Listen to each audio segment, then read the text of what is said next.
E o RN no ar de hoje recebe para uma entrevista ao vivo o defensor público Rodrigo Lira. Bom dia, Rodrigo. Bom dia.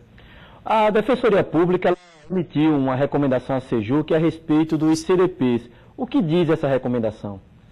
Bom, essa recomendação ela traça alguns parâmetros, né, de ordem estrutural e de ordem física dos CDPs e ela tem como objetivo pleitear ao Estado algumas melhorias, como disse, tanto do ponto de vista estrutural quanto do ponto de vista de recursos humanos.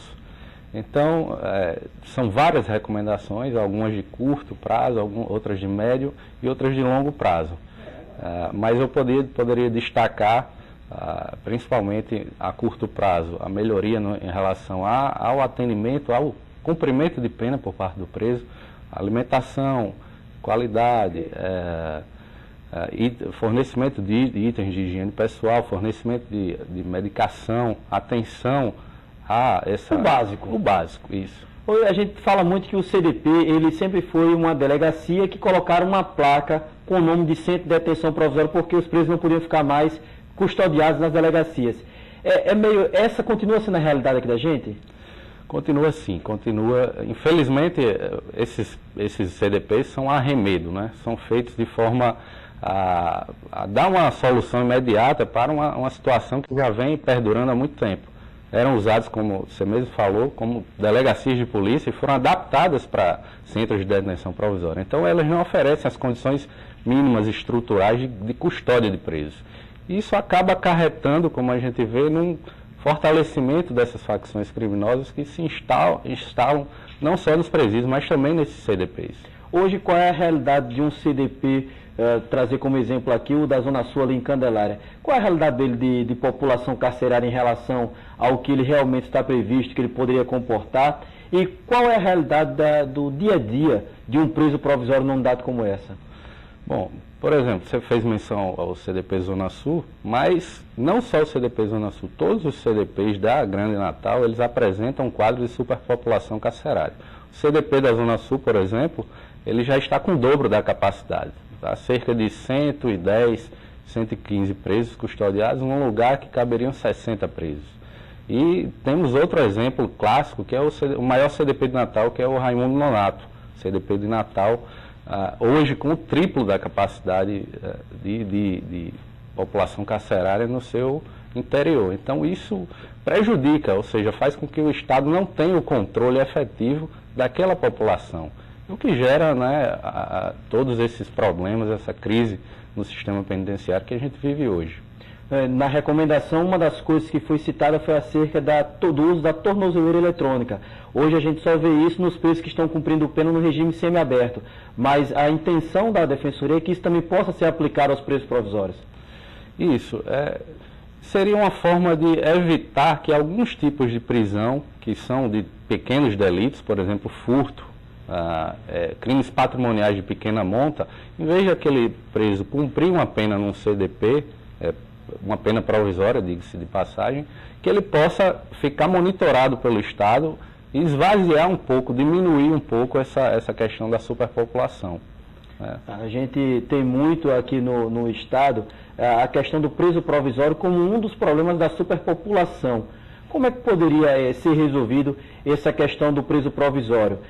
Como dar uma maior fluidez a esse processo dele, uma maior celeridade, para que ele não ficasse tanto tempo no CDP? Bom, é uma pergunta bem complexa que exige diversas soluções. Algumas dessas soluções já são tomadas hoje a nível nacional, que são a instituição, a implantação das audiências de custódia, uso de tornozeleiras eletrônicas e uso de penas alternativas à prisão. O Estado ainda peca um pouco nesses dois últimos itens, ou seja, ainda há pouco monitoramento eletrônico, no Estado hoje há cerca de 500 e poucas tornozeleiras eletrônicas, como você bem falou, são usadas especificamente para o regime semiaberto e pode ser estendido à população de presos provisórios. E o uso de penas alternativas, ainda não só no Rio Grande do Norte, mas ainda no Brasil usa-se muito pouco o uso de penas alternativas, com trabalho, prestação de serviço, prestações pecuniárias, enfim. A gente ainda precisa melhorar um pouco o poder judiciário, o sistema de justiça como um todo, tem que focar mais nesses fatores que prestigiam, privilegiam o desencarceramento em massa. Mas o que muita gente critica, principalmente pessoas ligadas ao setor de segurança, é que esses instrumentos, quer seja a audiência de custódia, ou o uso da tornozeleira eletrônica, ele serve muito mais a beneficiar o preso, para que ele possa ter aquela sensação de impunidade, ou mesmo voltar a cometer crimes enquanto espera o julgamento do outro, do que colaborar com a sociedade propriamente dita. Qual é a visão do senhor acerca desses questionamentos, dessas críticas que são feitas diariamente? Bom, esses institutos, eles são utilizados justamente para garantir um efetivo controle de presos que cometem pequenos delitos. Então, muitas vezes, quando o gestor ataca, por exemplo, que hoje em dia está mais em foco as audiências de custódia, quando atacam esse tipo de instituto, ele ataca, parece que buscando desviar realmente o debate de onde deveria ser o foco, que são as causas, os fatores que realmente originam a violência. E o Instituto da Audiência de Custódia, ou seja, o trabalho do sistema judiciário como um todo, não serve para garantir esse tipo de situação, que é reduzir os índices de violência, mas sim garantir meios propícios de efetividade do sistema judicial. A audiência de custódia, como um desses institutos, ela serve justamente para você dar uma maior fluidez ao sistema. Antigamente, quando não havia esse instituto, o preso ficava além do que se esperava, né? Além do tempo máximo permitido para prisão provisória. Hoje em dia, com a audiência de custódia, a situação dele pode ser avaliada de imediato. Então, muitas vezes a gente vê situações que são colocadas na sociedade como um todo, de situações excepcionais. Situações de um traficante, de uma pessoa que cometeu um delito mais grave ser solto na audiência de custódia. Mas isso é a exceção. A regra mesmo são aquelas pessoas que cometeram pequenos delitos, delitos patrimoniais, delitos que têm pena inferior a 4 anos de reclusão.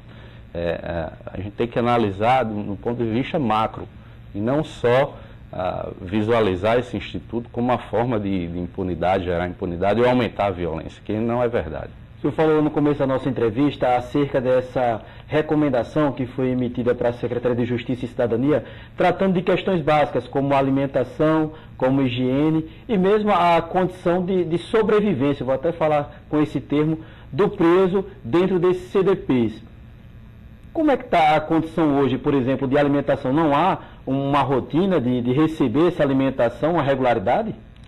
Bom, esses itens básicos, que é alimentação, higiene, medicação, hoje em dia o Estado não fornece a contento. Por exemplo, a alimentação ela é fornecida numa qualidade insuficiente e de modo que não oferece as qualidades, ou seja, um acondicionamento adequado, uma forma de servir essa alimentação de modo adequado mesmo.